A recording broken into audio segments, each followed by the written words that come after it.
What's going on, everybody? In this video, we're going to be watching Jordan Peterson, some of his most savage moments, his best comebacks when he used to do more of these types of interviews. So I'm not going to beat around the bush here. Sit back. It's going to be a bit of a longer video. Grab a water, a juice, a beer, a glass of wine, whatever floats your boat. For my radical leftist followers, if there's any of you out there, get your glass of warm milk. Find your safe space. And before we get into it, to all my regulars who are always commenting and leaving a thumbs up, I appreciate all of you. Let's get into the clips. You said that the problem with those angry women is that since at the end of the argument you cannot fight physically, you can't really deal with them. That's not what I said. I said that that's one of the things that keeps conversation between men civil. Women can't argue with angry women. Women are often bullied by angry women. What I meant was more, you said that, and I'm really like not trying to paraphrase you or, you know, to put words into your mouth. You are trying that directly. No, it is things that you said, that you cannot deal with those yes, but don't tell me crazy that you're not trying to because put they're words hysterical into my mouth, because you've this. selected what you're going to ask, and you selected it very carefully with a tremendous amount of forethought. Well, and there's a purpose for that. What is the purpose precisely? I am quoting things that you said. Why? What is it that you're trying to establish? Because you said that. I thought we were talking about masculinity. We are. No, we're not. Yes, we are. How are we talking about masculinity? Because I'm asking you what you think of men and of women. Basically what you've been trying to do, I would say for the last 15 minutes, is put me into a sequence of corners by accusing me of various forms of misbehavior. So why are we doing that? What's the point here? These are things that you said. My job as a journalist is to ask questions about what you represent and the ideas that you defend. Your job is also to select the things that you might ask about in some manner that doesn't indicate a substantive bias. You picked 3 things to talk to me about in the last 20 minutes that were very carefully selected. Like, why did you pick those things? Because this is my job.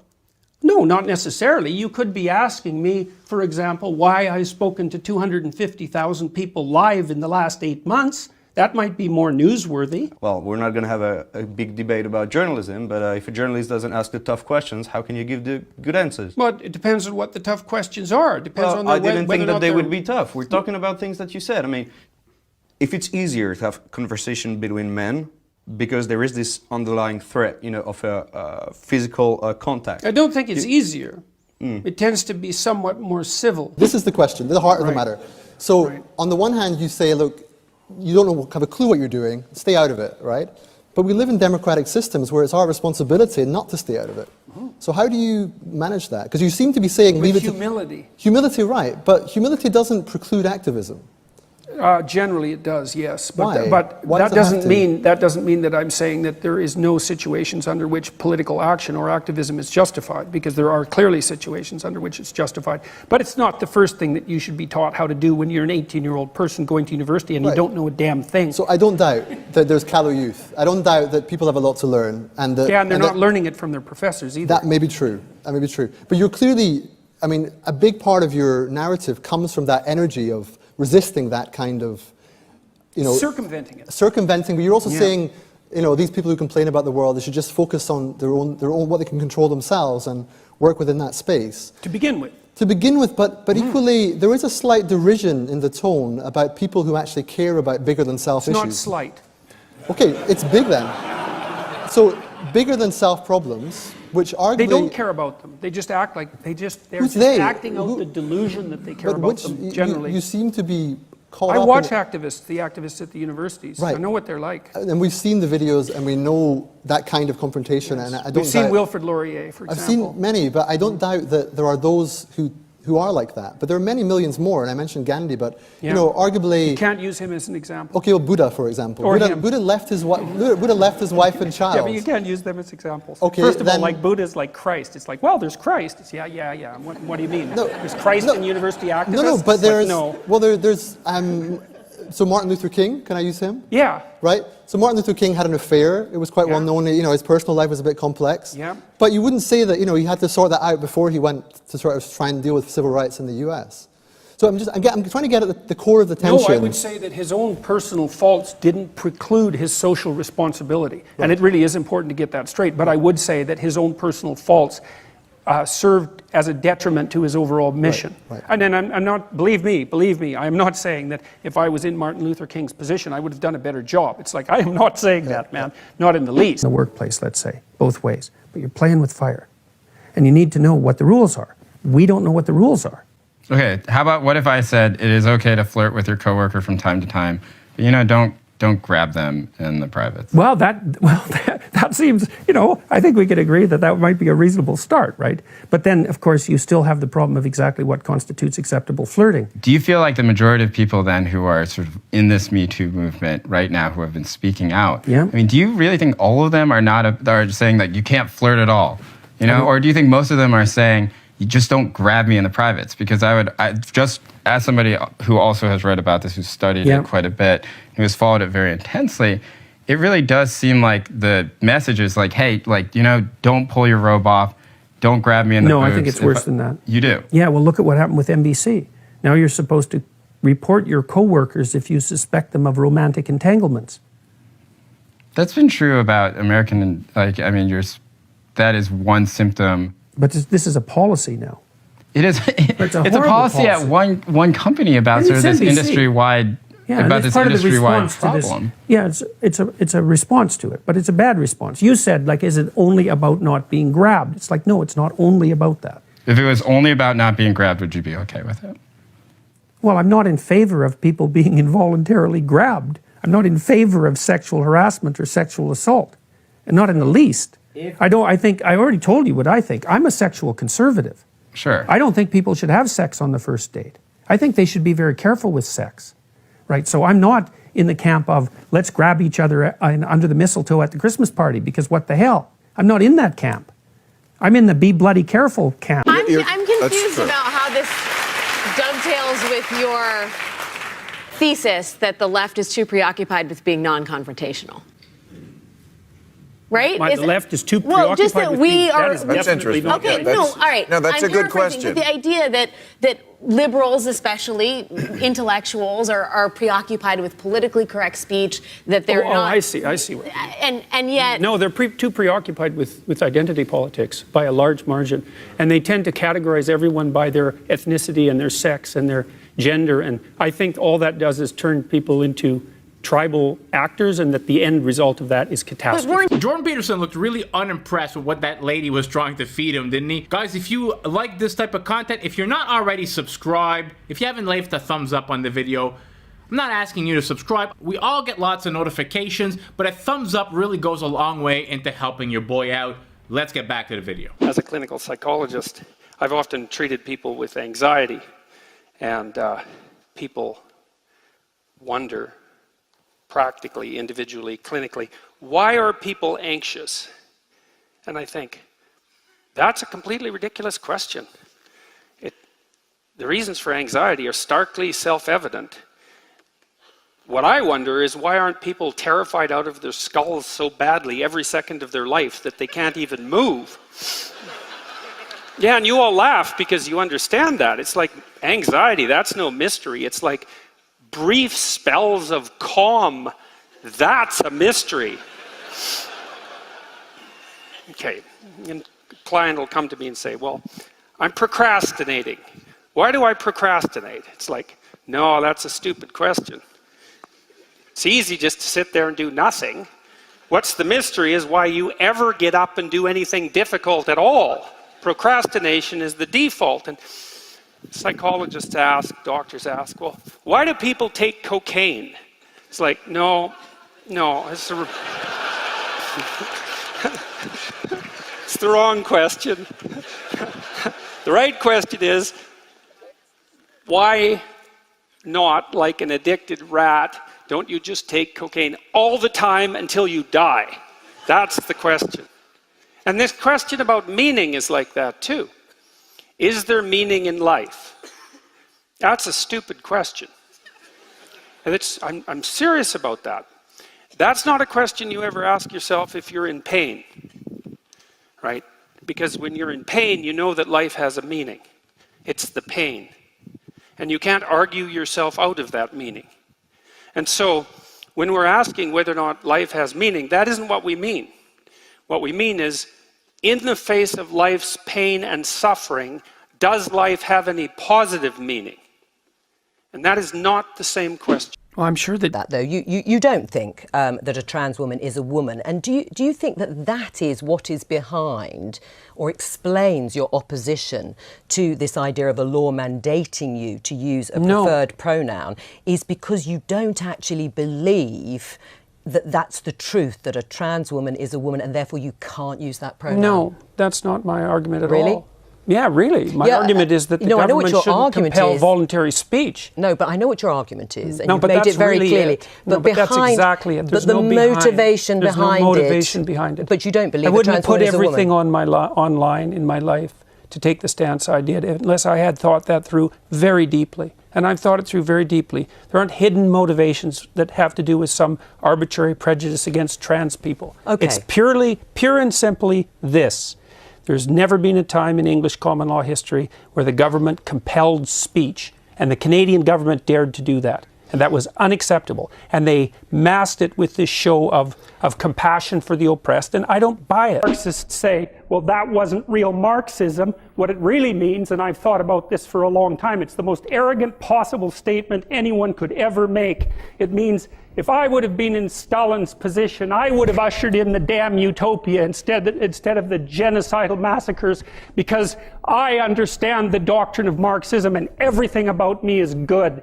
It's like, well, think again, sunshine. You don't understand it. You don't understand it. And you're not that good. And if the power was in your hands, assuming you had the competence, which you don't, you wouldn't have done any better. And even if you had, there would have been someone else waiting right behind you to shoot you the first time you actually tried to do anything good. And that's what happened to all the old guard who ran the damn revolution. Stalin rounded them all up and shot them, along with their families and millions of other people.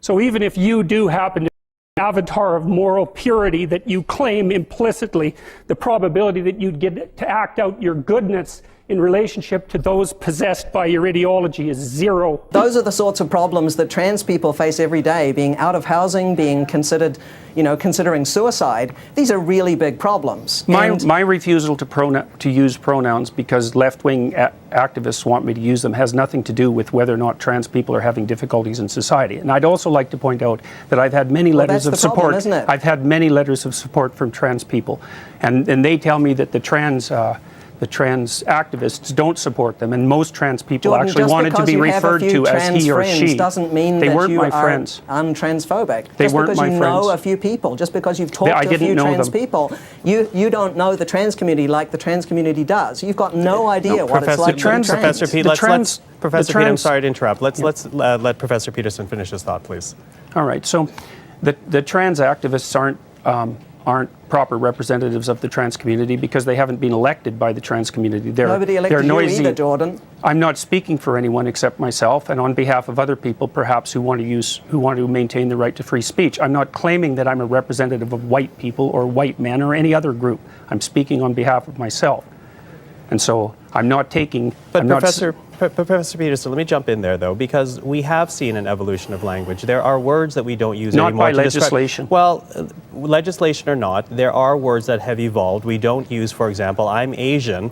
I would bristle if someone called me Oriental. That is an evolution of how we use words.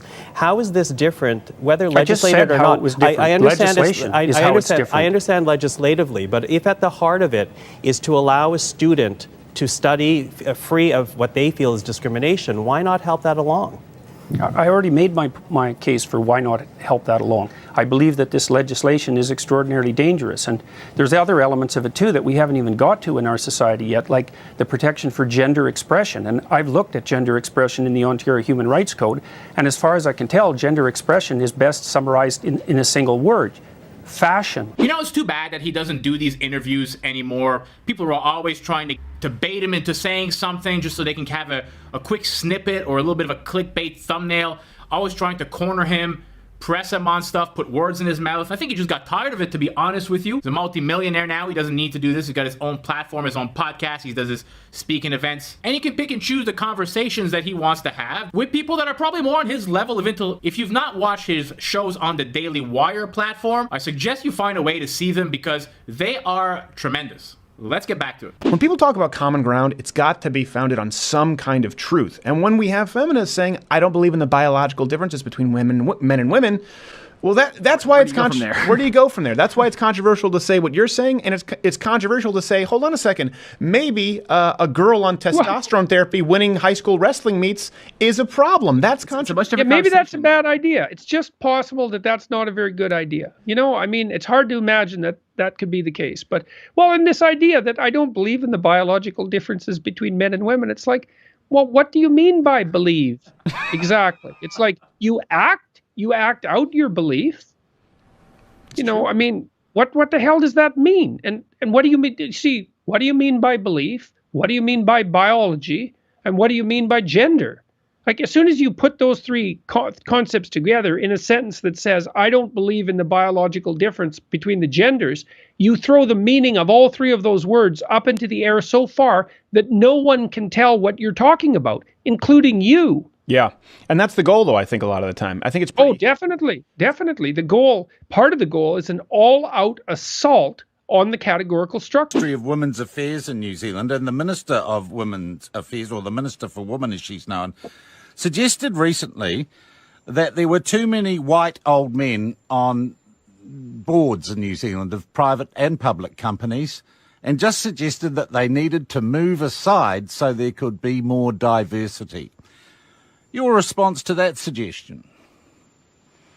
Well, what's her racial and ethnic background, just out of curiosity? I think she's born in America, Julianne Genter. She's a member of our Green Party here. Is she white? Yes. Well, maybe it's time for her to bloody well move aside and let someone who isn't white have her position.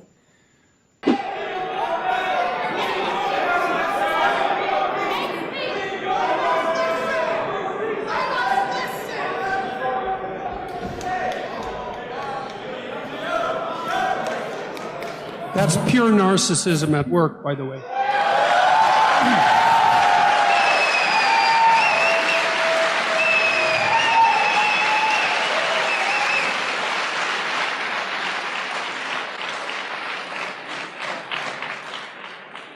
You know, to hijack an event like this that other people put time and effort into, and to use their civility of the crowd and the civility of the organizers as an excuse to blatantly yell out your ill-informed opinions is no way to conduct a civil dialogue. It's absolutely appalling. The people who do that should be embarrassed. I mean, and I've spoken with no shortage of trans people, and you know, my proclivity has been, without exception so far, to address them in the manner that seems most socially appropriate under the circumstances. Now, you asked a specific question, which was, do I have special expertise that I might share with other people? You're doing Martin Luther, and I think that these issues are a little subtler than those. And so, well, what makes you think that you're doing the kids that are grandstanding any favors by going along with their manipulation? Because I can't decide which ones those are. Well, I just have my gut instincts, and that's not good enough. Look, fair enough, but you have a type 1 and type 2 error problem. So one error is that you don't call students what they deserve to be called. That's one error. And the other error is that you call students what they want to be called even though they don't deserve it. And so what you're trying to do optimally is to minimize both those errors. And to do that, you have to take a middle route. Now, what you've decided to do, and I'm not criticizing it, is you've decided to allow for the possibility 100% of one of those errors because you think it's a less significant error. And, you know, you might be right. But it's not like you're acting in an error-free manner. You've just decided to minimize one form of error at the expense of the other. Because I would say you're allowing, what would you call it, attention-seeking and somewhat narcissistic undergraduates to gain the upper hand over you in your class. Question for Professor Peterson. Why do you feel that someone's personal gender identity and pronouns infringes your free speech? Can one not also argue, based on your interpretation, that professors can use racial slurs in their classroom and that the inability to do so would violate their freedom of speech? There's a difference between saying that there's something you can't say and saying that there are things that you have to say. And I regard these made-up pronouns, all of them, as the neologisms of radical PC authoritarians.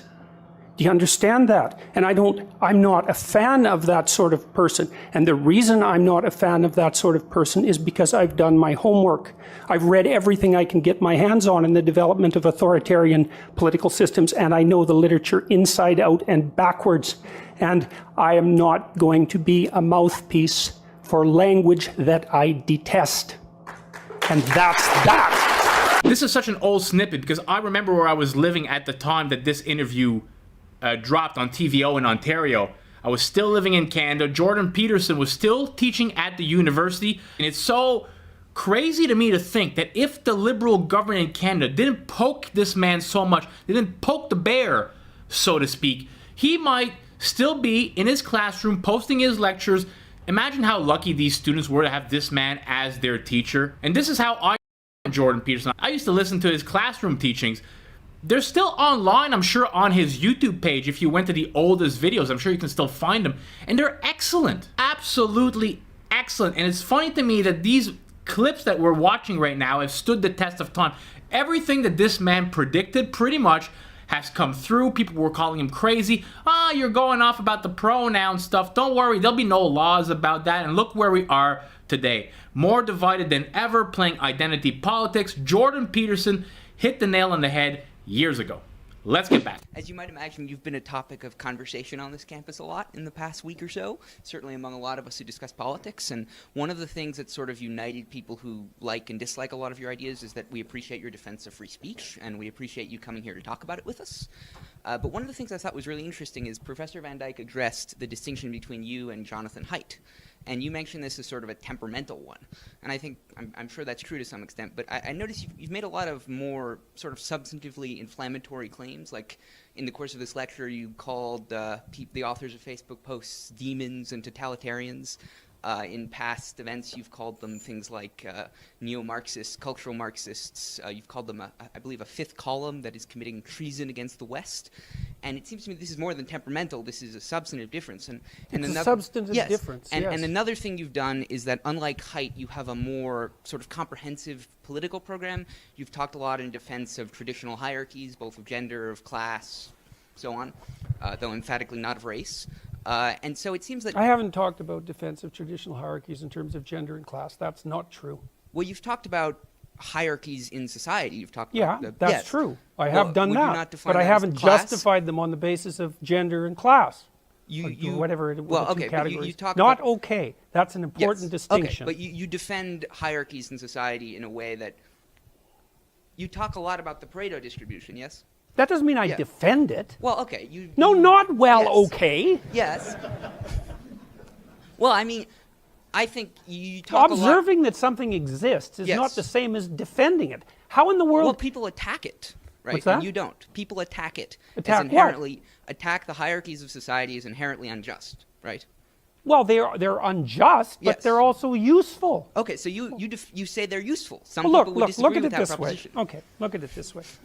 You obviously think that it's worthwhile to stand up and ask a question. Yes. So you think that standing up and asking a question is better than not standing up and asking a question. Yes. Okay, that's a hierarchy. Yes. Of values. Yes. Okay, without the hierarchy of values, you couldn't act. Of course. No, not of course. Well, wait. It's partly why I'm defending the hierarchy. Without a hierarchy, there's no impetus to act. Hierarchy, right? What's that? There is a hierarchy in society, right? No, there's multiple hierarchies in society. Okay, there are multiple hierarchies in society, right? Yes. And you say that they are based in, you invoke the lobster, right? That they are based in nature. Yes? I said that they were inevitable. Yes, that they were inevitable. Some people disagree with that. That doesn't mean that they're good. But my point is that, this is generally relevant to it, you have a broader point than free speech. This is one of the things you talk about, yes? Yes. Okay. Whereas I think there are some other activists who focus on more exclusively I'm not on an free activist. Speech. Need a question. Yes. Okay. I mean, like I said, you're doing fine, but it's just too much. Like I can't keep it straight. Do you think that your behavior risks politicizing it, and do you think that politicization is justified? I think my behavior risks politicizing it, yes. I would rather it not be politicized. And I'm doing what I can to manage that risk. However, it's become political in my country because the government implemented compelled speech legislation. So I wasn't complaining about that before it became political. Now, and there is a time, even when you're detached in some sense from the political realm, that you can't be detached anymore. Well, I'm not happy with the fact that this has become politicized. You could say that I haven't done a stellar job in ensuring in every possible manner that this has remained neutrally apolitical. Probably true, you know, but I'm not particularly unhappy with the way things have gone so far. So, and I'm not happy with the radical left. And so, if they're irritated at me, so much the better, as far as I'm concerned. So, have I conducted myself perfectly? It's like, undoubtedly no. So, I've got more than my fair share of faults, and a temper is one of them. But I'm muddling through. Look at it this way. All right. Women are much more likely to try to commit suicide. And men are much more likely to kill themselves. And the reason for that is that men use lethal force and women don't. Now that's a big difference. Okay, so then you say, well, women manifest aggression towards themselves and to others, but they don't use lethal force. They don't use physical force the same way men do. So they have to do it some other way. Why do what they are the have other to ways? do something some other way? Because you can people take your are Hobbesian aggressive. war against, so you're basically a Hobbesian. Life is No, I'm war half of all and against half, all. half and half. Half Hobbes, half Rousseau. That's why I'm not an ideologue.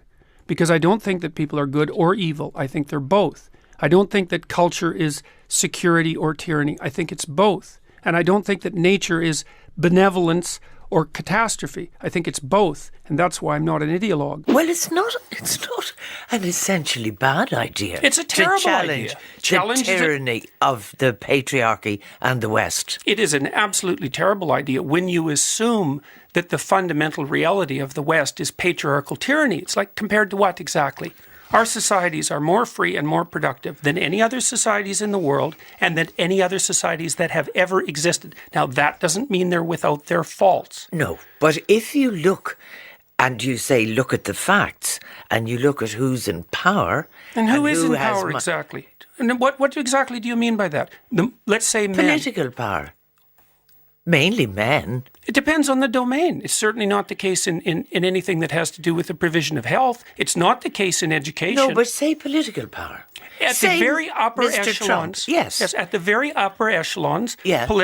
Politics are dominated by men. What's the point? Does that make it a patriarchal tyranny? Well, it certainly makes it patriarchal to a certain extent. Well, and so when women participate in that patriarchal process, is that also a patriarchy? So when we have a healthcare system that's dominated by women, as we do now, is that a patriarchy? No. Why not? I wouldn't call it a patriarchy. Because it doesn't involve men. Yeah. Isn't it the structure that's patriarchal, or is it the gender that makes the difference? Clearly you think it's the structure? No, I don't buy the whole patriarchy idea or the tyranny idea. I think it's absolutely appalling. The idea that we have a hierarchical structure in the West is true.